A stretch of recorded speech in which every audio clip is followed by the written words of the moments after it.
Mais quand on attend d'un président comme Barack Obama de transformer l'Afrique, ce n'est pas possible.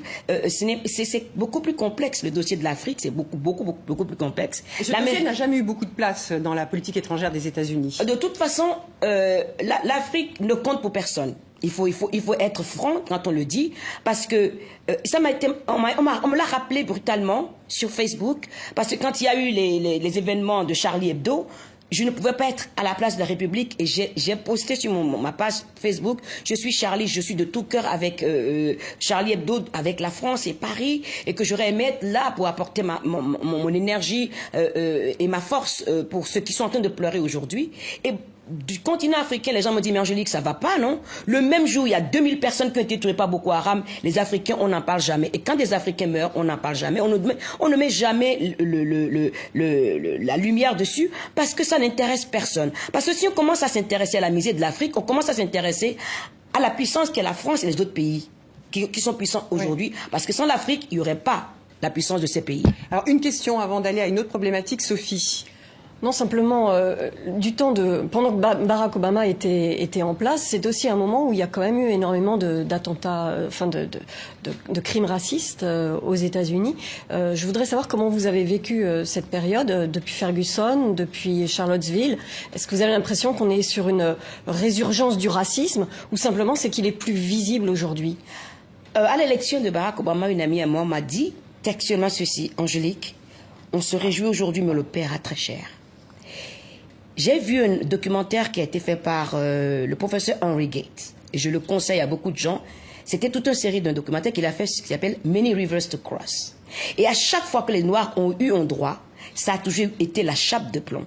Parce que quand on donne des droits à des Noirs américains, ça veut dire qu'on est dans la logique de reconnaître qu'on a commis un crime contre cette minorité qui a été forcée à l'exil pour servir à l'économie américaine.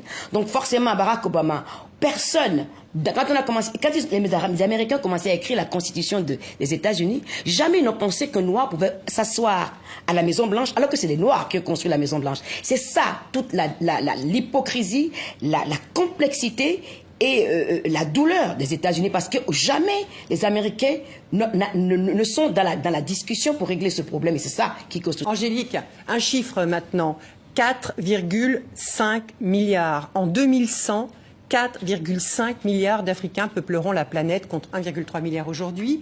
Et puis ce pourcentage, 40%. En 2100, 40% de l'humanité sera africaine contre 17% aujourd'hui. Des études scientifiques parlent de bombe démographique au Sahel. Alors je voudrais qu'on écoute aussi ces mots du président Macron au G20 en juillet dernier à Hambourg. Le plan Marshall que vous voulez pour l'Afrique, c'est aussi un plan qui sera porté par les gouvernements africains et les organisations régionales. C'est par le biais d'une gouvernance plus rigoureuse, de la lutte contre la corruption, d'une lutte pour la bonne gouvernance, d'une transition démographique réussie. Quand des pays ont encore aujourd'hui 7 à 8 enfants par femme, vous pouvez décider d'y dépenser des milliards d'euros, vous ne stabiliserez rien. Alors ces mots ont beaucoup choqué, ils vous ont choqué ? Moi, ça ne m'intéresse pas qu'un président, où qu'il soit, d'où qu'il vienne, dise à des millions de gens ce qu'ils doivent faire dans leur chambre à coucher. On ne dit pas aux Français combien d'enfants vous allez avoir. Pourquoi est-ce que les Africains n'auraient pas le droit d'avoir 6 ou 7 enfants? C'est leur responsabilité. Et c'est vrai. D'ailleurs, le chiffre, elle, c'est 5, hein, là, au moins. Tandis que les gouvernements africains doivent investir. Et ils parlent de corruption, mais qui corrompt qui?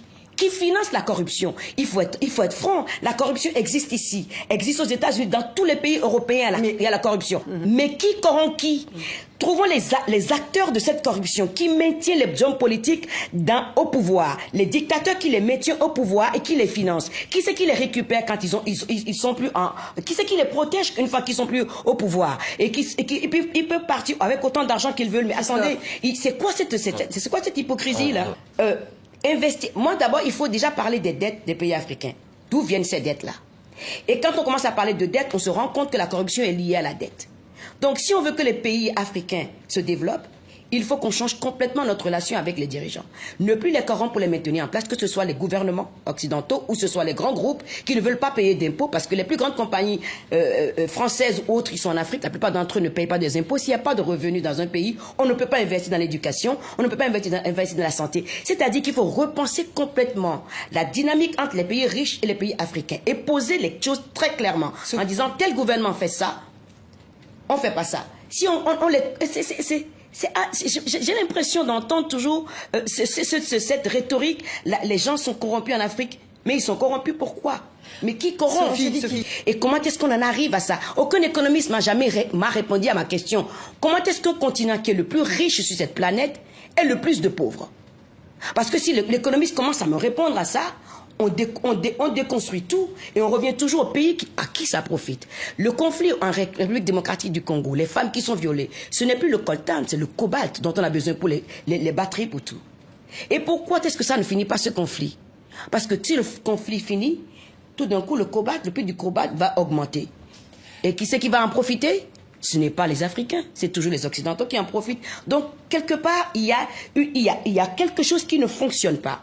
Et tant que les pays riches ne prendront pas leurs responsabilités, ça ne marchera jamais. On peut mettre les présidents à la Cour pénale internationale de justice, ça ne marchera jamais parce que ceux qui sont les acolytes de ces dirigeants qui font ce qu'ils font, sont ici en Europe, ils doivent se retrouver sur les mêmes bancs que les autres. Est-ce que, Angélique Kidjo, vous avez l'impression que se mettent en place des sortes de dynasties en ce moment en Afrique? Il n'y a pas qu'en Afrique, dans le monde arabe aussi, mais vous avez au Gabon père-fils, au Togo père et fils, et je pas forcément tout le monde tous les pays en tête. Donc, est-ce que vous avez l'impression que la démocratie en fait est dévoyée pour devenir une sorte de monarchie républicaine, quoi? Oui, mais ces monarchies dont vous parlez, qui c'est qui les a mis au pouvoir au départ? Comment est-ce que le père Bongo est arrivé au pouvoir? Par la France. Voilà, donc c'est tout.